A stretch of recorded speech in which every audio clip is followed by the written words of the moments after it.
Feliz sábado a todos, que a graça do nosso Senhor Jesus Cristo alcance cada um de nós nessa manhã. É muito bom poder estar com vocês, estar de volta aqui na Igreja do Portão. Temos passado momentos agradáveis aqui desde a metade do ano. A apresentação já foi feita do pregador, desde o mês de novembro do ano passado, completamos um ano agora. Estamos à frente de 3 áreas da nossa igreja, aqui para a região central do estado do Paraná, 3 departamentos da igreja, o Ministério Jovem, o Ministério da Comunicação e o Ministério da Música também. Temos experimentado aí grandes bênçãos, visto muitos avanços nessas áreas que são extremamente importantes e relevantes para a igreja, para a sua missão e para o seu propósito aqui na terra. E eu fico feliz de estar nessa manhã em uma igreja que tem vivenciado essas 3 frentes da igreja de uma forma muito efetiva, muito efetiva. Nós temos acompanhado aqui todos os encontros do Hope Parking. No último nós estivemos aqui dentro da igreja e temos visto a forma como Deus tem abençoado os jovens da sua igreja através desses encontros. Também temos visto a maneira como a igreja tem levado e apoiado o Ministério da Música através de, pelo menos, esses 3 corais, né, pastor? Esses 3 corais e tantas outras formações. Temos certeza que essa é uma frente da igreja também que tem aberto muitas portas e o Evangelho tem sido proclamado através da música e dos músicos também. E há pouco eu conversava, eu não sei onde está o irmão que fez a comunicação agora, mas no início do ano nós tivemos ali um encontro com todos os comunicadores da igreja e dentre várias coisas que nós colocamos ali como uma proposta para eles, nós falamos a respeito do boletim digital. E ele abriu o celular ali prontamente quando eu cheguei e já mostrou ali o boletim digital que a Igreja do Portão tem utilizado. E nós entendemos que a proclamação do Evangelho ela passa pela comunicação também. E nesses últimos 12 meses, nós temos visto grandes avanços nessas 3 áreas. E o avanço ele não tem acontecido porque o departamento tem feito coisas, mas porque há um despertar na igreja com relação a essas 3 áreas. E se há um despertar na igreja, isso não tem a ver tanto com aqueles que têm o microfone na mão, mas sim com aqueles que estão assentados nos bancos, fazendo a igreja, fazendo o ministério avançar. Por isso eu gostaria de louvar o nome de Deus e agradecer pela sua vida, por você que tem se envolvido com esses ministérios, com essas frentes da igreja, porque através da sua vida, através dos seus talentos, através da sua influência, o reino de Deus tem avançado, amém? Você que está nos acompanhando pela internet nessa manhã, eu quero transmitir um abraço a você, e desejar que as bênçãos de Deus possam alcançá-lo aí onde você está, que aí na sua casa, no seu escritório, na frente do seu dispositivo, você possa estar sendo abençoado por Deus e experimentando a bênção de estar em uma igreja nesse momento. Nós já foi dito para vocês a respeito da ênfase, da temática desse mês de novembro, né? Aqueles que estiveram no sábado passado aqui nessa igreja ou em outra comunidade adventista, vocês ouviram uma temática falando a respeito da fidelidade a Deus. E nós vamos dar sequência a essa temática também. Não é uma área que eu atuo diretamente na nossa igreja, mas é um tema que eu gosto, um tema que eu aprecio. Convido você a abrir a sua Bíblia no livro de Malaquias, capítulo 2. E hoje nós vamos falar a respeito da fidelidade em um âmbito que todos nós conhecemos, o âmbito da família.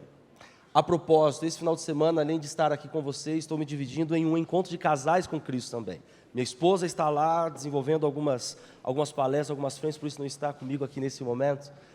E esse é um assunto que eu gosto bastante, em algum momento já me demorei bastante em estudá-lo. E você pode estar se perguntando assim, tudo bem, em um mês em que nós vamos falar de fidelidade a Deus, o que é que a família tem a ver com isso? Em um mês em que nós vamos falar aí daquilo que, em uma nomenclatura um pouco mais interna, a respeito da mordomia cristã, que tem a ver aí com a saúde espiritual da igreja, com o relacionamento que nós temos com o nosso Deus, a nossa saúde espiritual, a nossa devoção ali com Deus e tudo mais. O que é que família tem a ver com isso? Aonde que nós encaixamos a temática da família nesse aspecto? Você vai ver que família, fidelidade e mordomia cristã tem tudo a ver. Tem tudo a ver. Em Malaquias, no capítulo 2, ele, a partir do versículo 10, ele se demora um pouco em falar a respeito disso. O que está acontecendo aqui no livro de Malaquias é uma advertência do profeta já no final do Antigo Testamento, 4 séculos antes da vinda de Cristo aqui nessa terra. Nós temos o profeta se dirigindo à igreja, se dirigindo à sua comunidade eclesiástica, com advertências duras. Malaquias, em todo o seu livro, ele coloca diante da comunidade erros que eles estavam cometendo. E quando nós nos deparamos com o livro de Malaquias e o abordamos, lemos e o estudamos, como vamos fazer nessa manhã? Nós nos deparamos e podemos encarar essa temática ou essas advertências de 2 formas. Primeira forma, através de uma vacina. Vacinas nem sempre são agradáveis. Eu tenho a minha filha, está aqui com 4 anos de idade, e quando nós vamos levá-la para ser vacinada, minha esposa vai junto comigo, e quando nós entramos na sala da vacina, ela fala assim, agora é contigo. Você fica, e ela vai assim, para o outro extremo da clínica do hospital, ou sai do hospital e fica assim uma distância de 100, 200 ou 300 metros da sala de vacina, para não escutar ali as lágrimas da minha filha. E não é agradável, você que é pai, você sabe, não é agradável levar os nossos filhos para serem vacinados, naquele momento não é agradável. No entanto, aquilo que a vacina proporciona, nós temos certeza que ela, talvez, não vamos utilizar a ideia de ser agradável, mas ela é necessária. E uma das formas de nós encararmos essas advertências de Malaquias é como uma vacina, para não incorrermos no mesmo erro que os nossos irmãos do passado incorreram e por isso tiveram de ser advertidos. Ou nós podemos passar para o outro ponto da questão da questão saúde, da questão médica. Às vezes, quando não somos vacinados, precisamos entrar com um tratamento para uma doença já estabelecida. Esse é o caso de Malaquias. Talvez esse seja o caso de alguns aqui. Alguns, talvez, nessa manhã precisarão ser vacinados por Malaquias. Outros precisarão ser tratados por ele. Mas eu tenho certeza que, através daquilo que nós vamos estudar e ler aqui na Palavra de Deus, todos poderemos ser alcançados, se assim o permitirmos. Essa advertência de Malaquias no capítulo 2, ela tem a ver com uma advertência à religiosidade. Exatamente, a religiosidade. Você sabe que é uma diferença muito grande entre o cristianismo puro, o cristianismo em sua essência, e a religiosidade apenas. Religiosidade apenas. Esse ano nós tivemos 19 atentados terroristas de grande proporção. O último deles aconteceu há poucas semanas, no dia 31 de outubro, ali na cidade de Nova York. Um motorista de Uber de 29 anos, do Uzbequistão, chamado Saifullo Saipov, pegou o seu carro, suas armas e saiu promovendo ódio, promovendo uma verdadeira carnificina, matando 8 pessoas, 5 delas, como podemos acompanhar nos noticiários, colegas de faculdade que estavam ali em Nova York comemorando 30 anos da sua graduação, mais outras 3 pessoas, 12 ficaram feridos. E quando nos deparamos com circunstâncias assim, nós ficamos chocados, não é mesmo? No entanto, lendo um pouquinho a respeito daquilo que aconteceu ali nos Estados Unidos, eu me deparei no dia 2 de novembro com uma reportagem do jornal El País. E a reportagem trazia a seguinte manchete, estampada com o seguinte fraseado: autor do atentado em Nova York seguiu ao pé da letra as instruções da sua religião e também do Estado Islâmico. Isso não chama a sua atenção? Não chama a sua atenção? Um homem seguiu à risca as prescrições do seu credo religioso. Por isso podemos declará-lo como alguém religioso. Alguém que seguia estritamente as prescrições daquilo que ele acreditava. De tal forma que não apenas esse cidadão uzbeque era alguém religioso,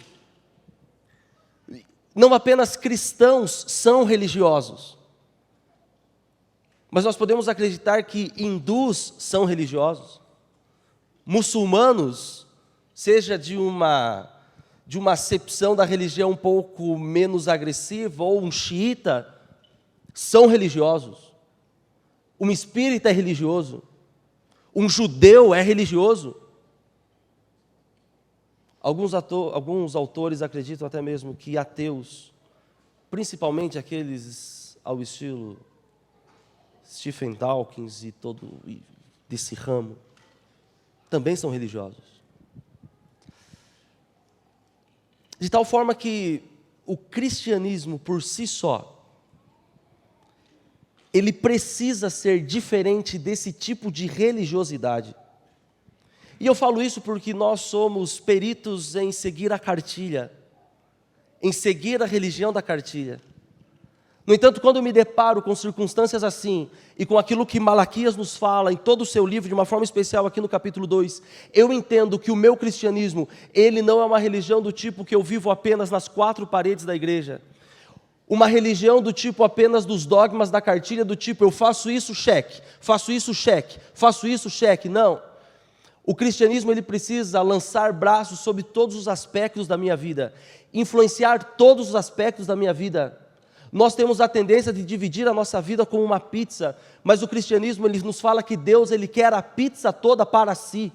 Nós fragmentamos, particionamos a nossa vida. E hoje nós vamos falar a respeito de um tema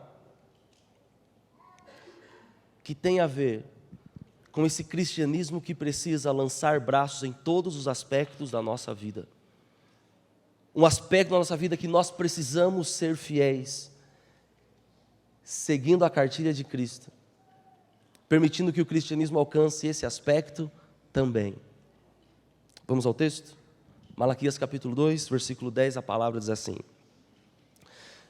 Não temos nós todos o mesmo Pai? Não os criou o mesmo Deus? Por que seremos desleais uns para com os outros, profanando a aliança dos nossos pais? Judá tem sido desleal, e abominação se tem cometido em Israel e em Jerusalém, porque Judá profanou o santuário do Senhor, o qual ele ama. E aqui começa a descrição do que é essa profanação.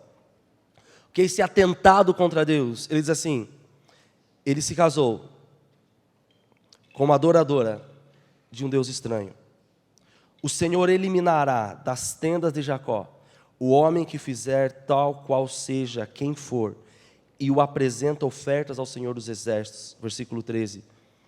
Ainda fazeis isto, cobris o altar do Senhor de lágrimas, de choro e de gemidos, de sorte que ele já não olha para a oferta e nem aceita com prazer da vossa mão. E perguntais por quê? Porque o Senhor foi testemunha da aliança entre ti e a mulher da tua mocidade, com a qual tu foste desleal, sendo ela a tua companheira e a mulher da tua aliança. Não fez o Senhor um mesmo, que havendo nele um pouco de espírito, e que somente a um, ele buscava a descendência que prometera. Portanto, cuidai de vós mesmos, e ninguém seja infiel para com a mulher da sua mocidade. Porque o Senhor Deus de Israel diz que odeia o repúdio, e também aquele que cobre de violência as suas vestes, diz o Senhor dos Exércitos.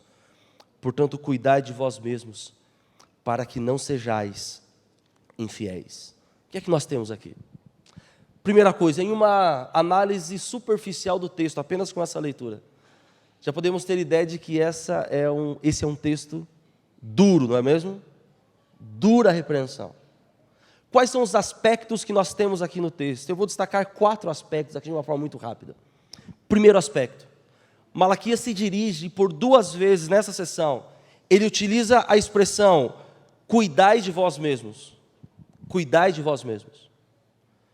E ele começa falando, nessa sessão, ou nessa porção de reflexão com relação aos pecados de Israel, que eles estavam cuidando muito de si mesmos, pensando apenas em si mesmos, amando apenas a si mesmos, vivendo aquele conceito da sociologia atual, do antropocentrismo, do homem como sendo o centro do universo, ou daquilo que nós chamamos de umbigolatria, onde eu acredito que o local mais bonito, agradável, prazeroso, maravilhoso do universo é o meu próprio umbigo, as minhas próprias ideias, as minhas próprias concepções. Malaquias olha para o povo, para um povo que acreditava que aquilo que eles que aquilo que eles criam como verdade era mais verdade do que a revelação da palavra de Deus. Para um povo que acreditava que as suas concepções, a sua cosmovisão, a sua forma de enxergar o mundo, a sua própria forma, a sua forma particular de obter a revelação, era mais importante do que a revelação da palavra de Deus. E sabe, amigos, quando eu me deparo com algumas porções, histórias da palavra de Deus, com alguns relatos biográficos ou com algumas advertências, eu vejo que as histórias da palavra de Deus nada mais são do que as histórias que nós vivemos na atualidade, histórias que nós vivenciamos, formas de se comportar da nossa sociedade hoje, apenas contadas com outros nomes. Isso é a palavra de Deus. Isso é a palavra de Deus. E sabe, hoje em que nós vivemos, período de pós-iluminismo, de pós-modernidade, onde as pessoas acreditam que a fonte da verdade, a fonte de valores, deriva não de um livro autoritativo, e ninguém pode falar aquilo que é certo ou errado. A verdade vem de si mesmo, a verdade vem da sua experiência.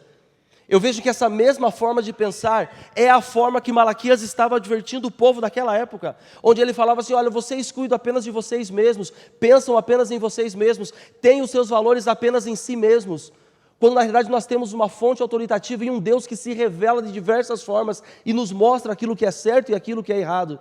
E quando eu vejo os erros do tempo de Malaquias, eu vejo que são exatamente os mesmos erros que a nossa sociedade comete na atualidade. A mesma forma de pensar da atualidade, o mesmo modo de viver da atualidade, a mesma fonte autoritativa da atualidade. A mesma fonte, a mesma fonte. E agora vem Malaquias e fala: olha, parem de olhar para dentro de si mesmos em busca de uma verdade. E olhem para dentro de si mesmos, encarando a falência espiritual de cada um de vocês. Os erros que vocês estão cometendo, os pecados que vocês estão cometendo.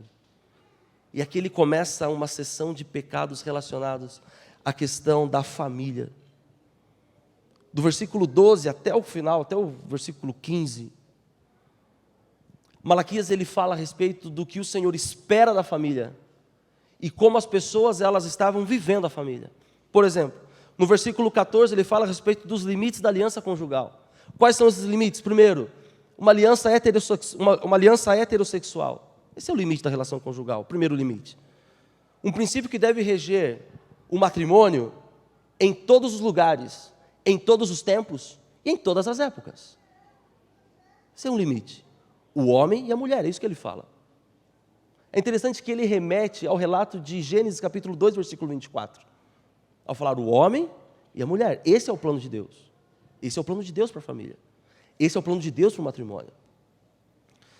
Além disso, ele fala que precisa ser uma união monogâmica. Um homem tendo uma mulher. E uma mulher tendo apenas um homem. Esse é o limite da aliança conjugal. Terceiro lugar, essa é uma aliança indissolúvel. Preste atenção nisso. Eu vou comentar um pouco mais à frente sobre isso. Malaquias apresenta o casamento da forma como o Senhor idealizou e da forma como nós temos em várias porções da palavra de Deus. O casamento como sendo uma união indissolúvel, que apenas a morte deveria quebrar.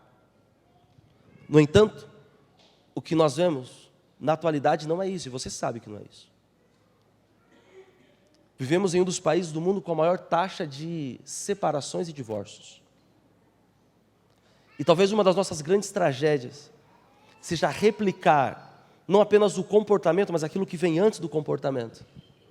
Os valores, porque os valores é que são os promotores ou aqueles que vão impulsionar as nossas ações. E talvez uma das grandes tragédias seja exatamente essa, de vivermos valores da sociedade, vivermos valores da comunidade. Valores do tipo, vamos tentar, se não der certo a gente separe, está tudo certo. E eu não sei se você já parou para raciocinar sob essa perspectiva, mas, sabe, eu fico pensando como a aliança matrimonial, ela está sendo, sabe, olhada, vista de uma forma extremamente pejorativa. sendo inferior a um contrato imobiliário que nós fazemos, por exemplo.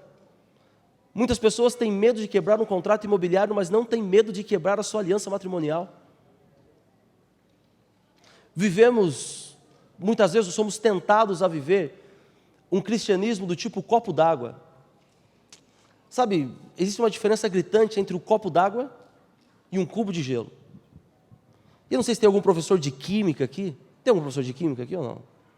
Ah, bem, vou falar então. Alguém pode falar assim, não existe diferença entre copo d'água e cubo de gelo. Porque ambos são formados de água. Ambos são formados de água. Tanto o copo d'água quanto o cubo de gelo tem a mesma matéria-prima. A água, exatamente. A grande questão é que a água, no seu estado líquido, ela se molda ao ambiente onde ela está. Se você coloca a água em uma taça, ela vai se moldar ao formato da taça. Se você a coloca em um tubo de ensaio, ela vai se moldar a um tubo de ensaio. Se você coloca em um boil, ela vai se moldar ao formato do boil. No entanto, o cubo de gelo não é assim. O cubo de gelo, ele é um bloco. Independente do lugar onde ele está, ele vai se comportar como bloco. Ele não vai deixar de ser bloco. Se ele é quadrado e for tentado ser colocado em um lugar redondo, ele não vai entrar, porque ele vai continuar sendo quadrado. E se ele for redondo, tendo sido colocado em uma outra forma que não é a sua, ele não vai entrar, porque ele vai manter a sua forma. Amigos, cristianismo não pode ser copo d'água, ou não pode ser água em seu estado líquido. O cristianismo precisa ser agente transformador, e não agente de adequação. Não agente de adequação. O meu cristianismo não pode se moldar ao calor da sociedade, ou às formas como a sociedade tenta impor os seus valores. O meu cristianismo precisa se comportar como um bloco, independente do local, das circunstâncias, ou da época que nós vivemos, ele precisa ser o mesmo. Precisa ser o mesmo. No contexto de Malaquias, nós vemos o que estava acontecendo em termos históricos ali. Acontecendo algo que desde o período do Êxodo, um erro que estava se perpetuando. Recordam-se do Êxodo quando o povo de Israel saiu do Egito? O texto nos diz que quando eles saíram do Egito, eles já saíram transgredindo um mandato de Deus que era para eles não se contaminarem com os egípcios, inclusive com o casamento. E o texto nos diz que quando eles saíram dali, o povo estava misto. Temos um outro momento da história do povo de Israel, por exemplo, onde eles, no contexto de Baal Peor, por exemplo, se contaminaram com outras questões de casamento com outros povos. E aqui, nesse contexto de Malaquias, estava acontecendo exatamente o seguinte: o povo de Israel, os homens estavam casados, e mantiveram ali o seu casamento. E agora eles olhavam para as outras nações e viam que haviam mulheres mais atraentes, que haviam mulheres mais bonitas, que haviam mulheres que eram diferentes das suas, que haviam mulheres com práticas diferentes das suas. E sabe o que eles faziam? Eles abandonavam suas esposas, contraíam casamento com mulheres de outros povos, e vinham à igreja e se derramavam diante do altar, chorando, levando suas ofertas, levando o seu sacrifício, como se nada tivesse acontecido. Esse é o contexto histórico desse texto. Esse é o contexto histórico. E agora vem o Senhor e vira para eles e fala, aqui em Malaquias, eu odeio o divórcio. Essa é a forma clara do Senhor dizer, eu odeio o divórcio. É isso que Deus está falando. Talvez Ele se vire para alguns de nós hoje. Talvez você fale assim, acho que deu, né? Vamos cada um para um lado. Vem Deus e fala, eu odeio o divórcio. Por que é que Deus odeia o divórcio? Porque Ele tem algumas implicações. O primeiro deles é que o divórcio nunca foi a vontade de Deus. Nunca foi a vontade de Deus. Divórcio é uma invenção do coração humano. E você vai falar assim, não, mas Jesus foi lá e permitiu. Não, Jesus instituiu o divórcio absolutamente. O contexto tanto da lei mosaica do divórcio, quando Jesus vai falar no Novo Testamento de divórcio, tinha a ver com mulheres que estavam correndo risco de vida. E agora o Senhor não autoriza o divórcio, Ele normatiza algo que foi criado pelo coração humano, não por Deus. Não por Deus. Por que é que Deus odeia tanto o divórcio? Porque o divórcio nada mais é do que uma aliança que foi feita. A quebra de uma aliança que foi feita diante do Senhor. Isso é divórcio. Isso é o divórcio. Quebra de uma aliança que foi feita diante de Deus. Eu defino o divórcio como apostasia do amor. Isso é o divórcio. Se o afastamento de Deus é apostasia espiritual, divórcio é apostasia do amor. Isso é o divórcio. Li há pouco tempo uma pesquisa que falava a respeito do impacto do divórcio na vida dos filhos. Uma pesquisa que foi feita nos Estados Unidos, mas eu imagino que se fosse feita em nosso país, que não tem cultura de pesquisas, traria um resultado pelo menos semelhante. Qual foi o resultado? Primeiro resultado. Os filhos daqueles que se divorciam têm 50% de chances a mais de ter doenças psicossomáticas. 50% de chances a mais. Os filhos daqueles que se divorciaram, têm de 40% a 70% de chances a mais de reprovar na escola. E nos Estados Unidos, 70% das expulsões escolares mas acontecem em filhos de pais divorciados. 70% das expulsões escolares. Esse é o impacto de um divórcio na vida de uma criança. Na vida de uma criança. Pela função que eu exerço, eu viajo bastante. E todas as vezes que eu viajo, é um momento de tristeza na minha casa. Porque a minha filha não gosta que eu viaje. E ela olha para mim e fala assim: papai, você vai viajar de novo? Papai, você vai viajar de novo? Ou quando eu viajo, ela fala assim: mas papai, você vai dormir em casa hoje, né? Eu falo: sim, filha, eu vou dormir em casa. Mesmo se você estiver dormindo, quando você chegar, o papai vai dar um beijinho em você. E quando eu chego em casa e ela está dormindo, eu falo no ouvido dela e ela balança a cabeça assim, e está tudo certo. Eu fico pensando se em algum momento da minha vida eu sair de casa e não voltar mais, o impacto que isso vai ter na vida da minha filha. Já parou para pensar? Já parou para pensar? Além disso, o divórcio ele causa outras consequências trágicas, como impacto em uma comunidade eclesiástica e tudo mais.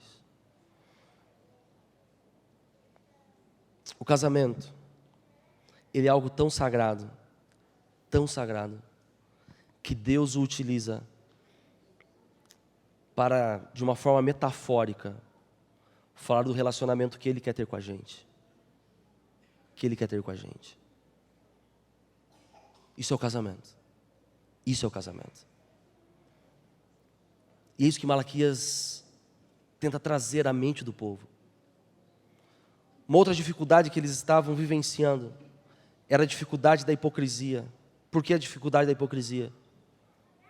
Exatamente por esse contexto histórico que eu falei a vocês. Eles falavam para sua esposa: não quero mais você. Achei alguém mais bonitinha que você. Alguém mais atraente que você. E aí eles iam, contraíam um relacionamento com aquelas mulheres, e no próximo culto de sábado eles estavam na igreja. Ex-esposo com a nova mulher e a ex-esposa.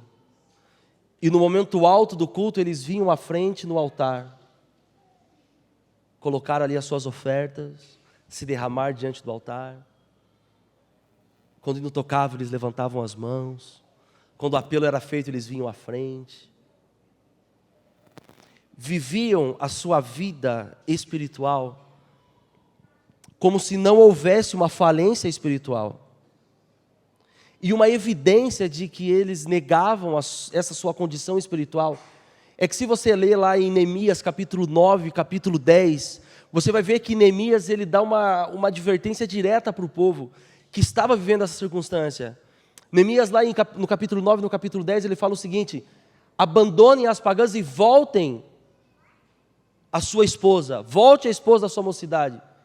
E agora vem Malaquias e praticamente com o mesmo fraseado, ele fala exatamente a mesma coisa: volta a mulher da sua mocidade.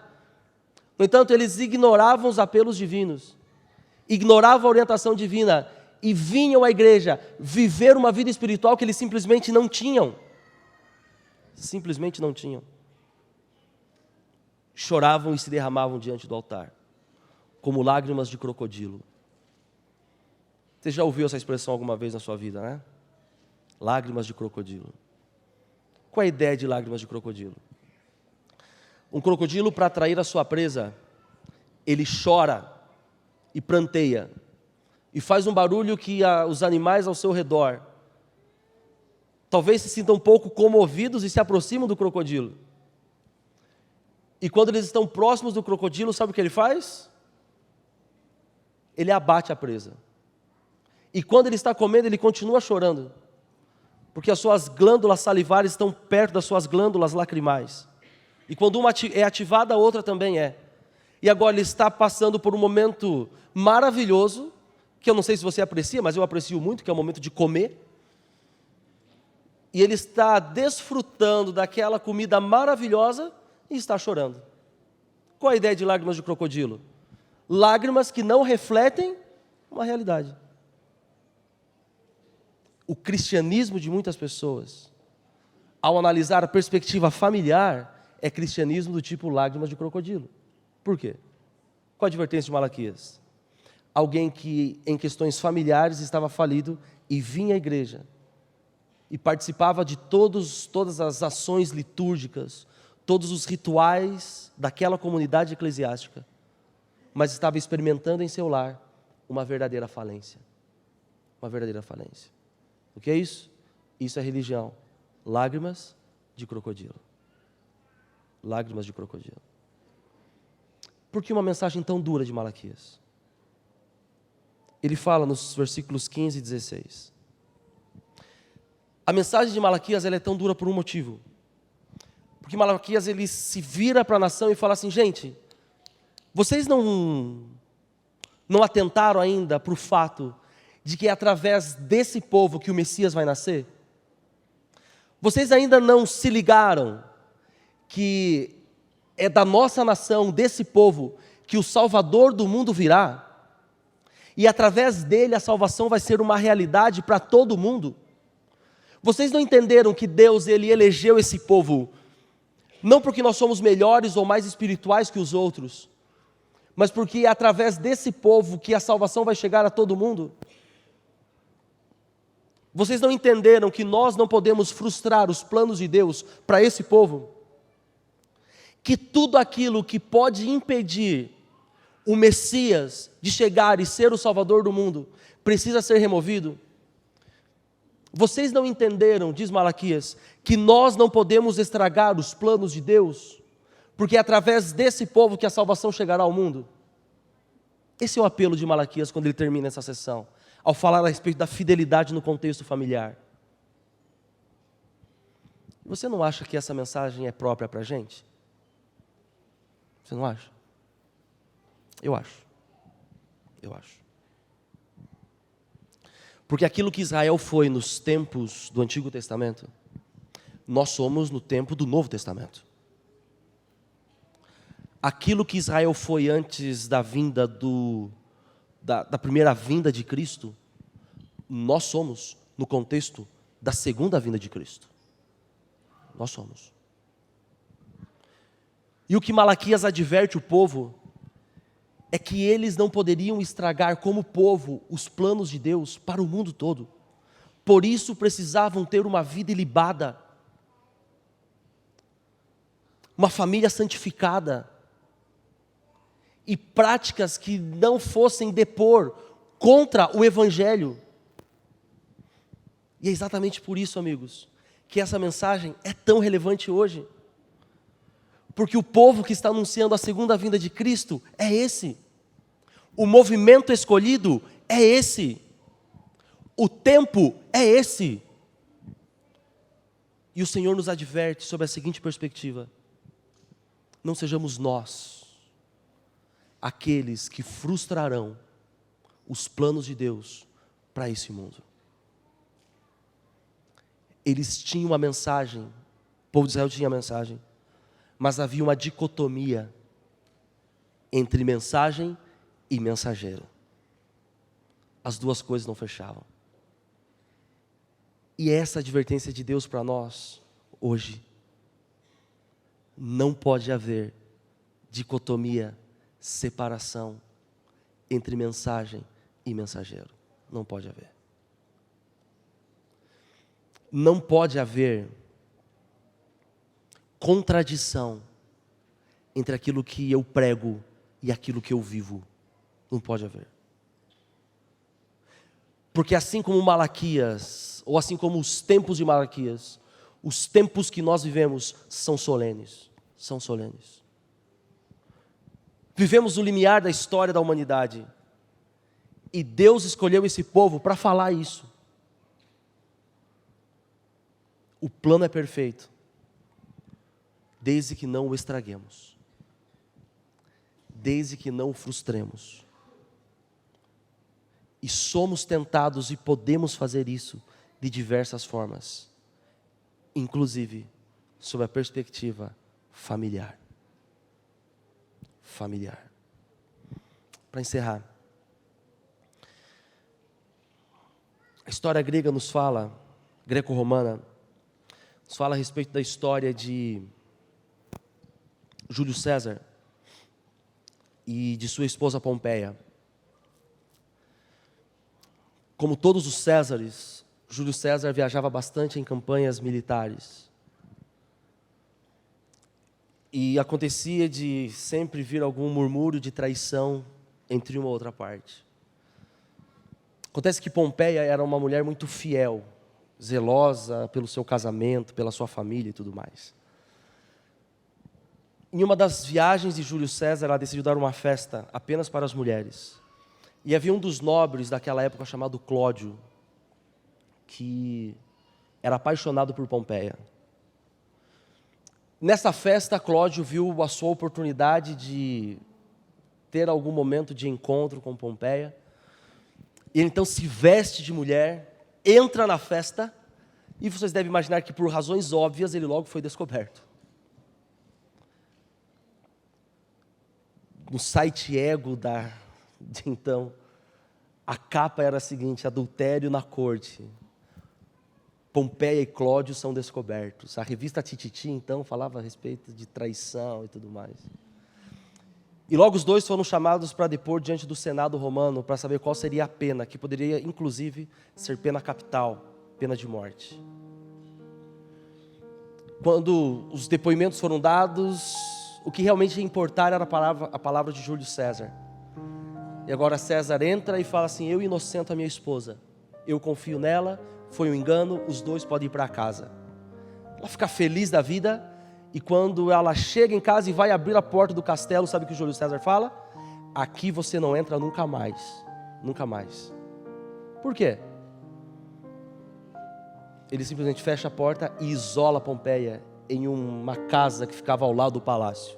Prisão perpétua é o nome disso, não é verdade? Ou prisão domiciliar nos nossos dias. A notícia se espalhou e agora o Júlio César foi convidado novamente a prestar esclarecimentos. Porque havia uma dicotomia aqui. Como pode você inocentar Pompeia aqui e quando chega em casa dar uma prisão perpétua para ela? Que história é essa, Júlio César? Foi o questionamento. E como acontece com todos os gênios, Júlio César deu uma resposta curta, sintética, mas muito profunda, que dá origem a um ditado latino. O ditado é o seguinte, e a resposta dele é a seguinte: não basta que a mulher de César seja honesta, ela precisa parecer ser honesta. Não basta que a mulher de César seja honesta, ela precisa parecer ser honesta. Amigos, isso tem tudo a ver com o seu cristianismo, com o meu cristianismo, com a sua religião, com a minha religião, com a minha família, com a sua família. Não basta apenas você dizer que é cristão, a sua família precisa demonstrar que Cristo reina ali dentro. Não basta apenas você falar que é cristão, você precisa refletir na sua vida em todos os aspectos, os valores e princípios do reino. Não basta apenas colar um adesivo no carro, eu preciso dirigir como cristão. Não basta apenas vir à igreja, eu preciso ser a igreja onde eu estiver, isso é cristianismo. Não basta apenas postar frases religiosas, eu preciso viver frases religiosas. O cristão que ele precisa aparentar ser. E aquele que aparenta ser, ele também precisa, em essência, ser. Esse é o convite de Deus para cada um de nós. Nessa manhã, de forma especial, sob a perspectiva da família. Eu preciso viver na minha família o sonho de Deus para ela. Porque quando Deus idealizou a sua família, Ele idealizou uma família perfeita. Nós é que estragamos os planos de Deus. Nós é que frustramos os planos de Deus.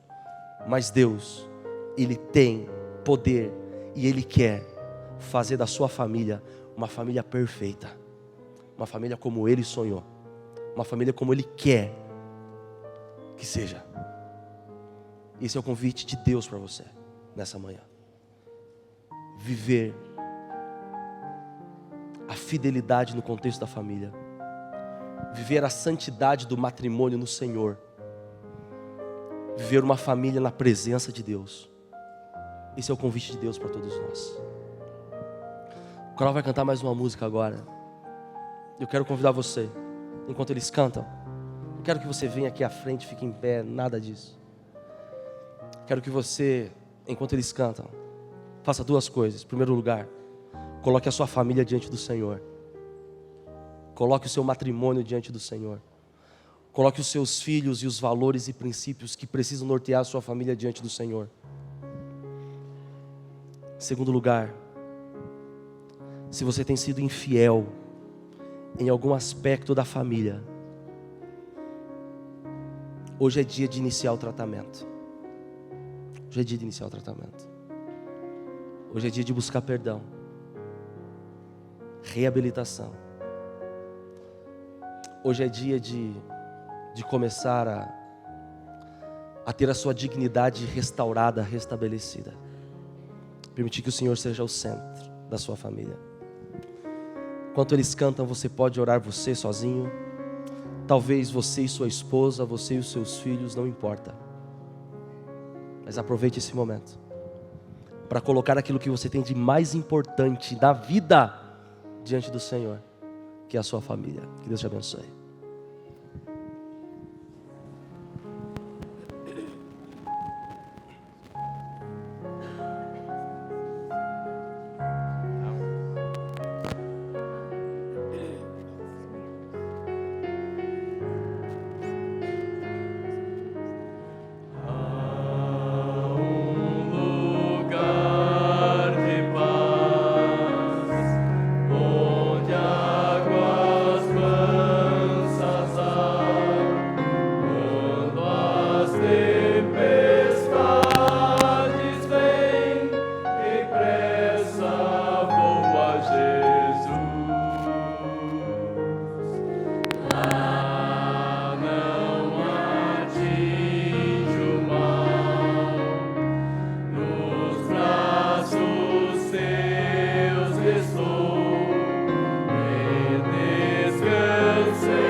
Vamos orar? Feche seus olhos assim como você está. Vamos falar com Deus. Querido Pai, nós queremos te agradecer, Senhor Deus, porque o teu amor se evidencia em nossa vida de inúmeras formas. Através da tua revelação, através da tua palavra, indicando o caminho a seguir, indicando a direção em que nós devemos andar, reprovando algumas vezes algumas atitudes que tomamos, redirecionando caminhos errados que estamos trilhando, nos incentivando, Senhor Deus, a permitir a tua influência completa em nossa vida. Mas nós também queremos te agradecer por uma outra bênção, Senhor Deus, que é a bênção da família. Um projeto idealizado pelo Senhor, para que nós pudéssemos, aqui no plano terrestre, experimentar o máximo de felicidade disponível ao ser humano. Obrigado, Senhor Deus, porque ao permitirmos, o Senhor realiza em nossa vida o casamento dos sonhos. O Senhor apara as arestas, o Senhor muda formas de pensar, padrões comportamentais, apaga marcas do passado e nos dá a oportunidade de viver um futuro novo. Ó Deus, que pela influência da tua palavra, a nossa família possa ser abençoada nessa manhã. Se alguém aqui, Senhor Deus, estava trilhando um caminho diferente do idealizado pelo Senhor, ó Deus, que hoje possa ser dia de restauração. Se alguém precisa de perdão ou precisa perdoar, que hoje possa ser o dia desse milagre. Se feridas estão expostas, que o teu poder cicatrizante possa começar a atuar nesse momento. Mas acima de qualquer coisa, Senhor Deus, que o plano idealizado para o Senhor, para a minha família e para a família de cada um desses nossos irmãos aqui, possa ser uma realidade. Não nos permita, Senhor Deus, frustrar os teus planos para a vida individual, para a vida da família, para essa comunidade e para a missão que o Senhor confiou a cada um de nós. Abençoa-nos, cura aqueles que precisam ser curados, restaura aquilo que precisa ser restaurado. Nós oramos em nome de Cristo, nosso Salvador. Amém.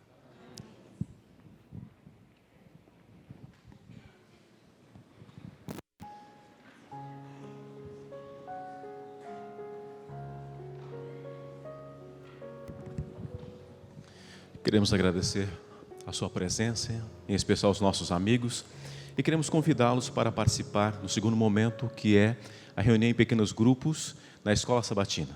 Nós temos um lugar especial para você aqui na nave da igreja, na sala dos jovens, nas outras salas, nas dependências da igreja. E os nossos amigos que ouvem pela TV e Rádio Novo Tempo o convite de vir a esta casa de adoração, nós temos um espaço para você, que é o Espaço Novo Tempo. Se informe, nós iremos levar você até esse local. Desejo a você um bom sábado, que Deus te acompanhe e também te guarde.